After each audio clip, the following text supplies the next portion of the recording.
Hello, I'm Yochanan El Rom, and this is Israel Up Close. It's no secret that in order to provide maximum security for its citizens, Israel has developed some of the best anti-terror units in the world. The Israeli methods are so effective that FBI officials and senior law enforcement officers from the United States visit regularly to learn ways to improve and tighten homeland security. The group will also study how their Israeli counterparts treat mass casualties, perform rescue operations, and establish command and control after terrorist attacks. IBA's Leah Stern spent a day with one of the visiting groups. From Alabama to Texas, Tennessee to Washington, D.C., a dozen local and FBI law enforcement agents from the U.S. arrived in the country to learn the finer points on how best to combat terrorism. Jim Kavanaugh, FBI special agent, has seen it all. He was head of the operations behind the Waco, Texas shootout, the Alabama church fires, and the capturing of the Unabomber and Washington sniper. And with all this under his belt, he still says there is a lot to learn from Israel.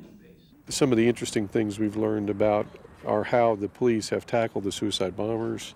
Now the rocket attacks on the Gaza Strip, that's of interest obviously to us also. The different rockets that are being shot across the Gaza Strip. We're interested in the ordnance, how it works, the fusing and firing systems, the mechanisms. But we're also interested very much in the psychological makeup and reasons of terror, because we in America also believe that you have to understand the terrorist before you can defeat them.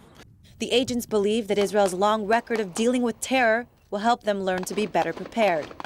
They're concerned that it is only a question of time until they see a similar situation on the streets of their hometowns.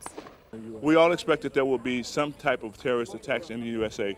We don't know what kind it will be. I think that we will see some of the same IED devices that's being used in Iraq.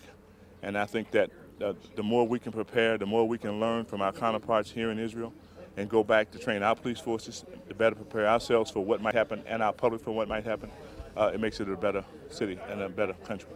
The Israeli border police were more than willing to share their expertise with the visiting security agents who watched a number of live fire exercises, including how to treat mass casualties, perform rescue operations, and establish command and control after terrorist attacks. Obviously, the IDF working throughout all of Judea and Samaria, as well as in the Gaza Strip, and we're talking just outside the Gaza Strip, and the border police working together with them on a 24-hour basis.